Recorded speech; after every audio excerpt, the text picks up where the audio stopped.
Republic বাংলার আপনাদের সঙ্গে রয়েছে আমি রেনেসা। এই মুহূর্তে আমি কোচবিহারে রয়েছি এবং আপনারা দেখতে পাচ্ছেন যে এখন সেন্ট্রাল ফোর্স যারা পাহারা দিতে এসেছিল, যারা ভোটের দায়িত্বে ছিল, তারা এখন ফিরে যাচ্ছে সারি সারি দিয়ে। এখানে বাস দাঁড়িয়ে এবং সেখান থেকে তারা ফিরে যাচ্ছে।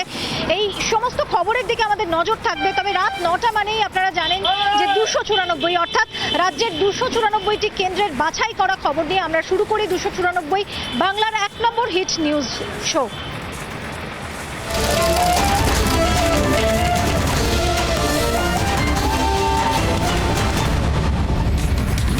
চতুর্থ দফার নির্বাচন ছিল আজকে এবং গোটা রাজ্যের দিকে আমরা নজর রেখেছিলাম, রিপাবলিক বাংলা নজর রেখেছিল এবং তাতে এই কোচবিহারেই কিন্তু রক্তাক্ত হওয়ার ঘটনা ঘটলো। রক্তাক্তর যে ঘটনা, সেই ঘটনা ঘটলো শীতলকুচিতে, যেখানে 5 জন মারা গেলেন এবং 3 জন আহত হলেন।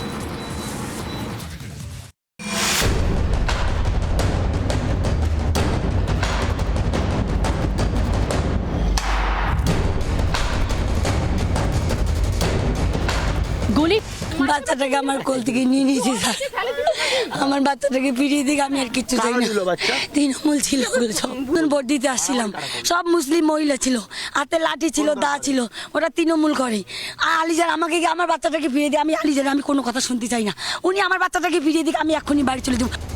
পুলিশের দাবি সিআইএসএফ এর জওয়ানদের ঘিরে ধরেন গ্রামবাসীরা। কেন্দ্র বাহিনীর জওয়ানদের বন্দুক ও ব্যালট বক্স ছিনিয়ে নেবার পরিস্থিতি তৈরি হয়। সেই কারণেই গুলি চালিয়েছে সিআইএসএফ। 300-350 গ্রামবাসী, যাদের মধ্যে ম্যাক্সিমাম মহিলা, বিভিন্ন রকম তাদের হাতে লোকাল মেড অস্ত্রশস্ত্র ছিল, মানে দা, মানে খুন্তি বা এরকম ধরনের জিনিসপত্র ছিল। তারা তাদের ওপরে অ্যাটাক করে। সঙ্গে যে হোমগার্ড ছিল সে তারও আঘাত লাগে এবং বিশেষ করে সেই সময়ে তাদের অস্ত্রশস্ত্র ছিনিয়ে নেওয়ার একটা সম্ভাবনা প্রচণ্ডভাবে চলছিল। তারা তাদের সেই খুব আশেপাশেই কিউআরটি টিমটা ছিল, তারা রিইনফোর্সমেন্টের জন্য ডাকে। সেই সময় একটা তুমুল মারপিট বেঁধে যায় এবং মারপিট বেঁধে যাওয়ার পরে এমন একটা পরিস্থিতির মানে সৃষ্টি হয় যেখানে ব্যালট ইউনিটেও ছিনতাই হয়ে যাওয়ার ব্যাপারটা চলে আসে। তো সেই সময় সিআইএসএফ এর যে বাহিনী ছিল, ইনক্লুডিং দেয়ার কিউআরটি, তারা বাহিনীর 567C এরা ফায়ার ওপেন করে। 15 রাউন্ড ফায়ার হয়। 15 রাউন্ড ফায়ার হওয়ার পরে 4 জন মারা গেছেন। 4 জনই তাদের বয়স 22 থেকে 25। ভোট গ্রহণ শুরু হতেই গন্ডগোল শুরু হয় 186 নম্বর বুথে। ইভিএম ভাঙচুর করা হয় বলে অভিযোগ। পোলিং অফিসারদের মারধর করা হয় বলেও অভিযোগ। আপনার কোথায় চোট লেগেছে বলুন? কিভাবে লাগলো চোট? আপনাকে মেরেছে? মেরেছে কারা মারলো? কোচবিহারে কোনো রাজনীতিক প্রবেশ করতে পারবেন না, কমিশনের তরফ থেকে নির্দেশ জারি করা হয়েছে। একটা নোটিফিকেশন জারি করা হয়েছে যেখানে জানানো হয়েছে 72 ঘন্টা অর্থাৎ এখন থেকে আগামী 72 ঘন্টা কোচবিহার জেলায় কোনো রাজনীতিক প্রবেশ করতে পারবেন না। এটা নির্বাচন কমিশনের তরফ থেকে জানানো হয়েছে। অশান্তি রুখতেই এই নির্দেশিকা, এমনটাই জানা যাচ্ছে। কোচবিহারে আগামী 72 ঘন্টা অর্থাৎ এখন থেকে শুরু করে আগামী 72 ঘন্টা কোনো রাজনীতিক প্রবেশ করতে পারবেন না। অশান্তি রুখতেই কিন্তু এমন নির্দেশ বলে মনে করা হচ্ছে। ময়ূক রঞ্জন ঘোষ আমাদের ইনপুট এডিটর আমাদের সঙ্গে ফোনে রয়েছে, কথা বলবো ময়ূকের সঙ্গে। ময়ূক, জানতে চাইবো যে নির্দেশিকা যেটা জারি করা হয়েছে কমিশনের তরফ থেকে, সেখানে ঠিক কি বলা হয়েছে? কপিটা এসছে 492/WBLA222021, যে নোটিফিকেশনটা কিছুক্ষণ আগেই প্রকাশ করা হয়েছে। সেই নোটিফিকেশনে স্পষ্ট শরৎ লক্ষ্মণ আহির আর পুলিশ অবজারভার মদিরে প্রতাপ, এই দুজন জেনারেল অবজারভারের যে বয়ান, সেই বয়ান নথিভুক্ত করা হয়েছে। 5:12 এই ঘটনাটা ঘটে এবং সেই ঘটনায় সিআইএসএফ এই ঘটনাটি করে এবং পাশাপাশি শেষ 2 লাইনে নির্দিষ্টভাবে বলা আছে যে 17 এপ্রিল অব্দি অর্থাৎ 5ম দফার নির্বাচন এবং 72 ঘন্টা, এই দুটো যে প্যারামিটার আছে সেই প্যারামিটারটাতে 144 ধারাও জারি থাকবে এবং তার পাশাপাশি কোন রাজনৈতিক দলের নেতা নেত্রী এখানে প্রবেশ করতে পারবেন না। অর্থাৎ কোচবিহার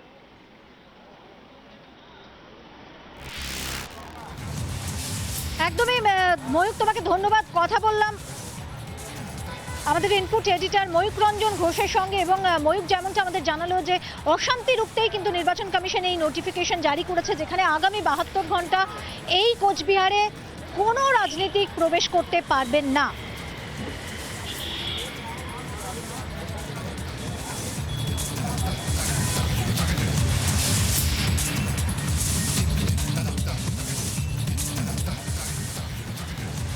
শুধুমাত্র প্ররোচনার কারণেই কি ঝরে গেল 4টি প্রাণ, এই প্রশ্ন কিন্তু বারবার উঠছে। পাশাপাশি বাহিনীর কাজে বাধা দেওয়ার নিদানই কি এই বিপর্যয় ডেকে আনলো, এই প্রশ্নগুলো বারবার উঠে আসছে শীতলকুচির ঘটনা। আর সিআরপিএফ যদি গন্ডগোল করে, আমি আপনাদের মেয়েদের বলে দিচ্ছি, আপনারা ওদের ঘেরাও করে রাখবেন একদল, আর একদল ভোট দিতে যাবেন। একদল ঘেরাও করবেন, একদল ভোট দিতে যাবেন। রাজ্যে ভোট গ্রহণ পর্ব শুরুর আগে থেকেই কেন্দ্রীয় বাহিনী নিয়ে চাপানুতো চলছে। রাজ্যে এত কেন্দ্রীয় জওয়ান আসবে কেন, বারবার প্রশ্ন তুলেছে শাসক দল। কেন্দ্রীয় বাহিনীর সঙ্গে অসহযোগিতা করবার প্রচ্ছন্ন বার্তা বারবার দিয়েছে শাসক দলের শীর্ষ নেতৃত্ব। যে কোনো মুহূর্তে রাজ্যের শাসক দলের বাহিনী বিরোধিতা বড় আকার ধারণ করতে পারে বলে আশঙ্কা প্রকাশ করেছিলেন রাজনৈতিক বিশেষজ্ঞরা। সেই আশঙ্কাই সত্যি হলো শীতলকুচিতে। খোদ দলনেত্রী নির্দেশ দিয়েছিলেন কেন্দ্রীয় বাহিনীকে ঘেরাও করার। সেই নির্দেশ পালন করতে গিয়েই কি ঘটে গেল দুর্ভাগ্যজনক ঘটনা, প্রশ্ন তুলছে রাজনৈতিক মহল। ঘটনাস্থল শীতলকুচি বিধানসভার জোড়পাতকি 126 নম্বর বুথ। তৃণমূলের অভিযোগ, বিনা প্ররোচনায় গুলি চালিয়েছে কেন্দ্রীয় বাহিনী। বিজেপির দাবি, দলনেত্রীর মোদী স্পষ্ট বার্তা, ঘটনায় দোষীদের কড়া শাস্তি হবে। मेरा चुनाव आयोग से आग्रह है कि कुछ बिहार में जो हुआ उसके दोषियों पर सख्त से सख्त कार्रवाई हो। চোরপাটকির ঘটনার দায় পুরোপুরি কেন্দ্রীয় বাহিনীর ওপর চাপিয়েছে তৃণমূল কংগ্রেস। হিঙ্গলগঞ্জের জনসভা থেকে ঘটনার জন্য সরাসরি স্বরাষ্ট্রমন্ত্রী অমিত শাহকেই দায়ী করেছেন তৃণমূল নেত্রী। তার স্পষ্ট কথা, ভোট প্রভাবিত পিসফুল একটা ইলেকশনকে বিজেপি যখন জানে তারা পুরো হারছে এবং তারা পুরোপুরি হারবে, তখন বিজেপি সারা ভারতবর্ষের সব সরকার নিয়ে, প্রত্যেকটা রাজ্য সরকার নিয়ে বাংলায় পড়ে থেকে বাংলায় হিংসা সন্ত্রাস ছড়াচ্ছে। এবং আজকের ঘটনার জন্য হোম মিনিস্টার অমিত শাহ পুরো দায়ী, এবং উনি নিজে কনস্পিরেটর, উনি নিজে কনস্পিরেসি রোধ করছেন। বিজেপি রাজ্য এবং কেন্দ্রীয় নেতৃত্ব বারবার দাবি করছে তৃণমূল নেত্রীর প্ররোচনাতেই বাহিনীর বিরুদ্ধে যাচ্ছে তৃণমূলের নেতা কর্মীরা। সম্প্রতি কয়েকটি জনসভায় এ নিয়ে সোচ্চার হয়েছেন নরেন্দ্র মোদী, অমিত শাহ। শনিবারও শিলিগুড়ি জনসভা থেকেও মমতার বাহিনী নিয়ে অবস্থানের ফের সমালোচনা করেছেন মোদী। उन सुरक्षा बलों पर गुस्सा कर रही है जो बंगाल के लोगों के अधिकार की रक्षा कर रहे हैं। पंचायत चुनाव की तरह दीदी के गुंडे छप्पा वोट नहीं कर पा रहे हैं। 2019 লোকসভা নির্বাচনের সময়ও কেন্দ্রীয় বাহিনীর ভূমিকা নিয়ে সরব হয়েছিলেন মমতা। এবারেও বুথের ভেতর রাজ্য পুলিশ রাখার দাবি জানিয়েছিলেন তৃণমূল নেত্রী। কেন্দ্রীয় বাহিনীর দায়িত্ব ভোটারদের নিরাপত্তা দেওয়া, এতে রাজ্য সরকারের এত আপত্তি কেন, বারবার সেই প্রশ্ন তুলেছে বিজেপি। পাঠানটুলিতে বিজেপির সমর্থকদের গুলিবিদ্ধ হয়ে মৃত্যুর ঘটনাও তৃণমূলের বেনজির হিংসার প্রতিফলন বলেই দাবি বিজেপির। শুধুমাত্র প্ররোচনা দিয়ে কেন মানুষের জীবন নিয়ে খেলা চলবে, প্রশ্ন তুলছে জোরপাটকি এবং পাঠানটুলির সাধারণ ভোটাররা। রিপাবলিক বাংলা।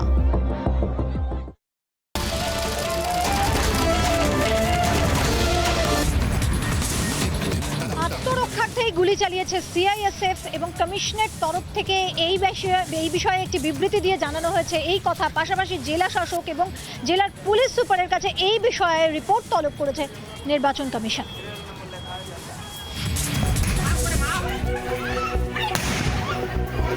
কোচবিহারের শীতলকুচির মাথা ভাঙার ঘটনায় তপ্ত ভোট বঙ্গ। চতুর্থ দফার ভোটে মর্মান্তিক ঘটনায় বাকরুদ্ধ বাংলা। ঘটনায় উদ্বিগ্ন নির্বাচন কমিশন। কোচবিহার জেলার পুলিশ সুপার ও জেলা শাসকের কাছে পূর্ণাঙ্গ রিপোর্ট তলব করেছে নির্বাচন কমিশন। সেই সঙ্গে নির্দেশও দেওয়া হয়েছে ঘটনার ম্যাজিস্ট্রেট পর্যায়ে তদন্তের। There is a magisterial inquiry to look into the questions of justification of firing. So let us wait for the detailed report and the inquiry, and then after that we will be able to give you the details. Prima facie jeta amra khabar peyechhilam, that we have communicated to you.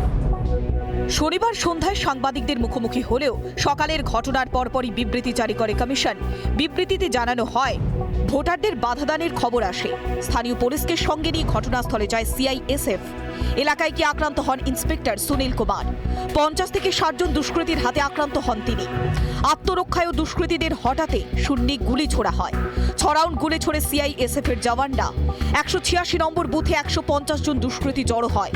ভোটকর্মী, home guard, আশা কর্মীদের মারধর করা হয়। CISF এর অস্ত্র ছিনতাইয়ের চেষ্টা করা হয়। আত্মরক্ষায় ফের 7 রাউন্ড গুলি চালায় সিআইএসএফ। ঘটনার পূর্ণাঙ্গ তদন্ত করা হবে এবং ঘটনার রিপোর্ট তলব করা হয়েছে বলেও জানিয়েছে নির্বাচন কমিশন। এছাড়া বাকি দিন গোটা দিন অন্যান্য কেন্দ্রে শান্তিপূর্ণভাবেই ভোট গ্রহণ হয়েছে বলে জানাচ্ছে নির্বাচন কমিশন। ক্যামেরায় দেবব্রতর সঙ্গে ঋষিকেশ ব্যানার্জি, রিপাবলিক বাংলা।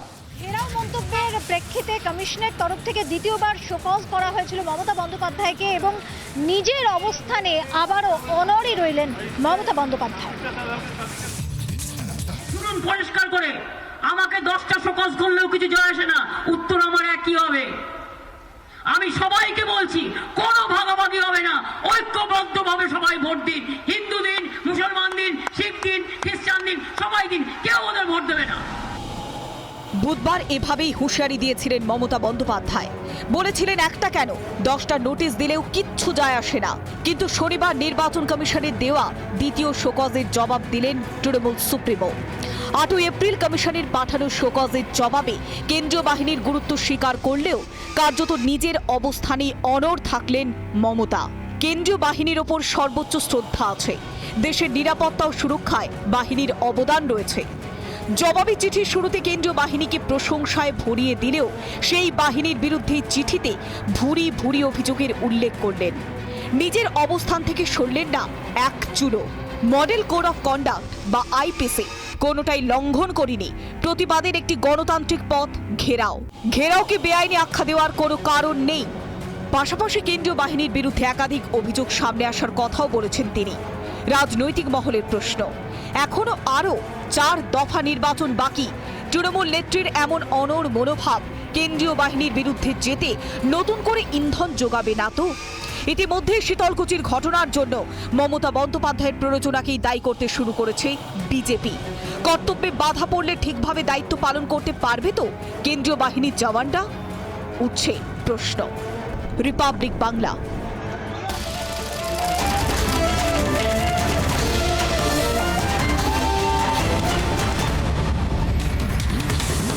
अगर वोट है तो मोदी के नाम पर वोट है, वोट है तो हिंदू होने के नाम पर वोट है। पोलराइजेशन, मोदी, हिंदी भाषी, एससी, ये फैक्टर है। मोदी यहाँ पॉपुलर है, हिंदी भाषियों की 1 करोड़ से ज्यादा वोट है, दलित यहाँ पर 27% है और वो पूरी तरह से बीजेपी के साथ खड़ा है।